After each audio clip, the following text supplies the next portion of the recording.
It all began on August 17th, 2024 against Valencia at the Mestalla, a 2-1 Barca win with a brace from Robert Lewandowski, and it culminates today against Athletic Club at the San Mamés with a 3-0 win with a brace again from Robert Lewandowski and a penalty goal from Dani Olmo. The 2024-2025 Barcelona season is officially over, and today we are doing our yearly Barcelona season review. I'm not going to talk about the game today specifically because, as we know, this game meant nothing. Barca won the league 2 weeks ago, and I don't want to go in depth about a game that honestly didn't mean shit, so I'd rather just talk about the season as a whole and talk about what the season was like for me as a Barca fan. And honestly, man, I think I can say this now confidently, and people might say I'm being prisoner of the moment, but I don't think I am. This is the most fun I ever had watching Barcelona play. And I've been a fan of this team for a long time. For a very long time. Not to age myself here, man, but I've been watching Barca consistently since around 2007, 2008. Okay? I've been watching Barca for that long. So I've seen the good. I've seen the great. I've seen the bad. But it's mostly been good. I saw Barca win the treble in 2009 with Messi and Pep Guardiola and Henry and Eto'o and Silvinho and Good Johnson and Valdez and Puyol and Piqué and Dani Alves. You know, and have arguably the greatest team of all time. I watched Barca 2 years later win the double with maybe even a better team than they had in 2009. That game against Man United 3-1 at Wembley Stadium is engraved in my memory as one of the best games I've ever seen in my life. One of the best performances a team has ever put forth in a cup final. I watched Barca 4 years after that have the greatest attacking trio ever in MSN and dominate Europe and beat Juventus in that final in Berlin.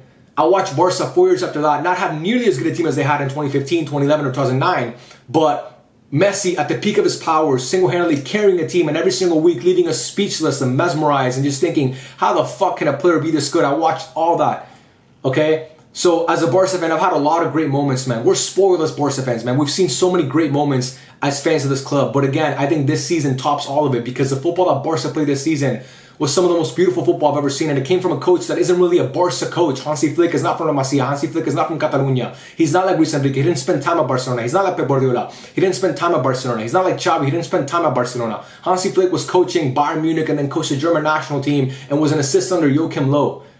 And he came to this team and completely transformed it. This team needed exactly that coach, and thank you to Hansi Flick, man, because you gave me the best season I've ever had watching this team play, and for you, I'm forever grateful, man. I am forever grateful for the Flickinator for giving me those memories, man.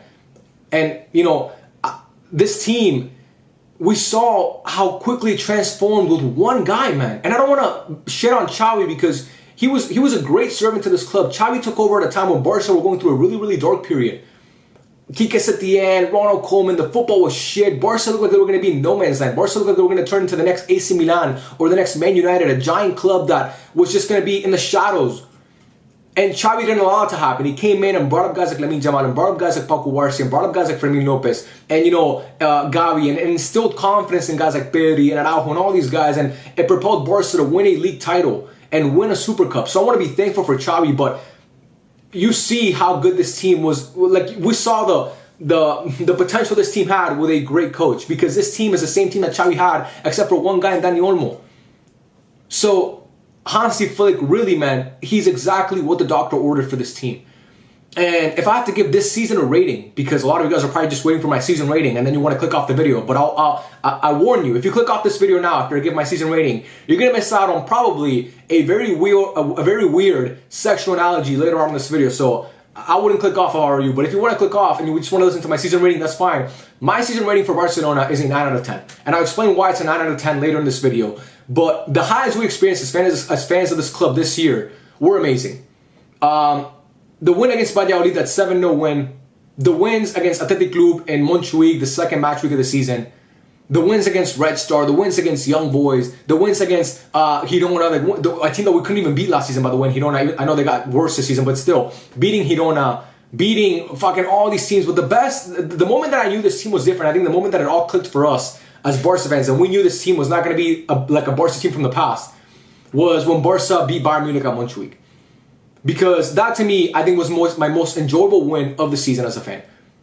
And it was because that was a team that had psychologically owned us for so long. As a fan of this club, I didn't really celebrate many wins against Bayern Munich. I remember the 4-1 or the 4-0, sorry, in the quarterfinals of the UCL back in 2009. I remember the 3-0 in 2015 in that first leg where Messi scored the brace and scored that insane goal where he memed Jerome Boateng and Neymar scored the third goal. But that was about it. In that second leg, Barca lost to Bayern Munich. Now, they went through, of course, but they lost to Bayern Munich. And then after that, it was just embarrassment after embarrassment. Losing to them fucking constantly, man, in the UCL all the time. It was like that one club that could literally say they own us, man. Bayern Munich owned us. I had to watch Thomas Muller hit that stupid celebration against us so many times. But this year it changed, man. This team was not like teams from the past. Because this team showed we're not going to let those demons get to us. We're going to beat Bayern Munich at Montjuic. We're going to beat them 4-1. We're not just going to beat them like 1-0 or 2-1. We're going to beat them 4-1. That's when I knew this team was really, really different, man. And that's when I knew this team had the potential to be an all-time great Barca team. And I think all of us, I think not just me, but a lot of us felt the same way. And then fast forward 2 days later after that win happened on a Wednesday, man. Or actually 3 days later. On that Saturday, Barcelona went into the Bernabeu against a Madrid team that everybody was picking. Everybody was picking Madrid because they had Mbappe. And even though Madrid hadn't played great up until that point of the season, everybody thought, this is when Barca get exposed. When they play against Real Madrid. Against this Madrid team, they're going to get exposed. They can beat up on the shitty teams. Bayern Munich's not that good. Vincent Kompany's not that good of a coach. But when they go up against Real Madrid, the defending European champions, with Kylian Mbappe, they're going to get exposed in their stadium. And you know what Barca did? They beat them 4-0. Barca beat them 4-0. They did that. And from then on, it just kept rolling. And yes, it was a shitty stretch in November. There was a shitty stretch in December. And that loss to Atletico Madrid in December is still going to haunt me because how the fuck did Barca lose that game? They had no business losing that game. But then 2025 came around and they won the Super Cup against Real Madrid once again, 5-2. And they went on this insane unbeaten run. And, you know, so many great moments, bro. The 4-0 win against Dortmund. Even before that, actually, I'm getting ahead of myself. The 5-4 against Benfica. It was just like so many highs we experienced, man. The Clásicos, all four of them were insane to watch. You know what I mean? The highs were, like I said, the highs were as high as you can get. They were as high as you can get. But the reason why I'm giving the season a 9 out of 10, and not to get too down here, but we got to talk about it, is because the one trophy that has eluded Barca for the past decade, once again, was not able to be captured this year. And that's, of course, the UCL. Number 6 did not come home this year, even though number 6 was this close. Number 6 was this close, man. It was that close to happening. And it couldn't happen. It couldn't happen. Because Inter Milan pulled some shit out of their ass and beat Barca. And it wasn't because of the referees. It wasn't a robbery. Inter Milan, were they better than Barca? I don't know, but they beat Barca. And that's the most important thing. They're going to play in Munich in a week, in 6 days from today. And Barca are not going to be in Munich. And that, to me, will always haunt me. The one thing I remember most about the season is that loss against Milan. It won't be the Clásicos, and people might think I'm being ungrateful. I'm not, bro. I just... You remember the losses more sometimes than the wins, and I'm acting like I'm on the fucking pitch, bro. Look at me acting like as if I'm a fucking player on the team. As a fan, a lot of times, you remember the losses more than the wins. Like, sometimes I think more about that loss against Atletico Madrid in the 2016 UCL quarterfinal than I do about the win in Berlin against Juventus. I think about that loss against Liverpool, honestly, basically every single fucking day. I'm not even joking. I think about that loss against Roma, even though that Barca team was never going to win the UCL. I think about it still. I think about that loss to Inter in 2010 all the time. I think about that loss to Chelsea in 2012 all the time, bro. I think about those games more than I think about the win in 2009 and the win in 2011 and the win in 2015. Because it was there, man. This game was there for Barca. It was... Acerbi's face is going to haunt me forever, man. And that's why I can't give the season a 10 out of 10. Because even if, maybe if Barca would have made the UCL final, and, you know, they lose in the final on penalties or something, maybe then I can give a season a 10 out of 10. But the way that they lost that game, man, it wasn't like a game, like, it wasn't like Barca teams from the past where it was just like a slow death. You knew they were going to lose. It was just a matter of, you know, we just have to wait till the final whistle to make it official. This game, bro, I really thought Barca were going to win. And I think most of us felt the same way when Rafinha scored that goal. Fuck it, I didn't even when Rafinha scored that goal. When Olmo equalized, bro, I actually thought Barca were going to win the game. When it was 2-2, I was like, okay, it's done now. Barca are going to win the game. And even going into extra time, I thought Barca were going to win the game. And they couldn't get it done. And that will forever haunt me. That will forever haunt me. Because almost is not good enough. But, again, I don't want that to cloud our season. This season from Barca is almost like... I don't know if you guys have watched the American TV show The Office. Not the British version. I've never seen that one. But the one with Steve Carell and John Krasinski and Rainn Wilson. That show, I watched it a couple times. It's honestly an amazing show. It's one of the best shows I've ever seen. Now, my humor could be a little bit shit. I understand it's like corny fucking humor, The Office. I get it. But it's actually an amazing show. For like the first 7 seasons. But then the last 2 seasons, you're like, that was kind of shit. But overall, the show's amazing. But you think about those last 2 seasons, you're like, that really kind of ruined it. And it's like this, it's like with Barca, the same thing. The overall season was so amazing, but that one fucking loss against Inter just ruins it for me, man. It just ruins it. But again, it doesn't ruin it enough for me to say this was a failure of a season, because it wasn't. And any Barca fan saying this was a failure of a season, it's tripping, bro. From going trophyless last year under Xavi and looking like a dead team, thinking that we're never going to compete with Madrid because they're adding Mbappe, and who are we adding? You know what I mean? We're losing Joao Felix, we're losing Joao Cancelo. We're going to get Dani Olmo. And then to see the fact that this year they're the ones that went trophyless and we won the domestic treble. Again, you can't call it a failure of a season, but the UCL is a trophy that, as Barca fans, we've been looking forward to winning for 10 years now. And it wasn't able to be won this year. And again, we always have next year, but who's to say Man City are not going to be a better team next year? Who's to say Real Madrid are not going to be a better team next year? Who's to say Liverpool may not be a little bit better next year? You know, all these teams might get better, and Barca might get better too, but in the UCL, you got to take these opportunities, man, because as we know, they don't come around very often. There's a reason why it's such a hard competition to win. And I don't know, man. I think overall, like I said, this season was amazing. Some of the highest highs I've ever experienced, man. Like watching the Shark right here on my shirt, watching the Shark score that goal against Real Madrid at the Cartuja. I was like, holy shit.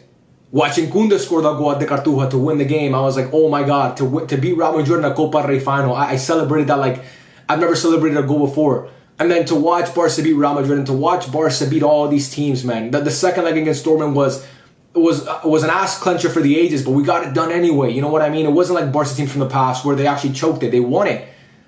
This team showed so much fight, so much character this year, but I feel like in that most important moment, it just slipped away from us. But yeah, overall, I think the season was a massive success for Barcelona. I'm so proud of this team. I'm so proud of the lead that Lamine Yamal took. The fact that this young man is already looked at as one of the best players, if not the best player in Europe, is honestly such an amazing feeling for us Barca fans. The fact that Rafinha, after being, criticized by the fan base for so long, came through this year and dropped one of the best seasons a Barca player has had in years.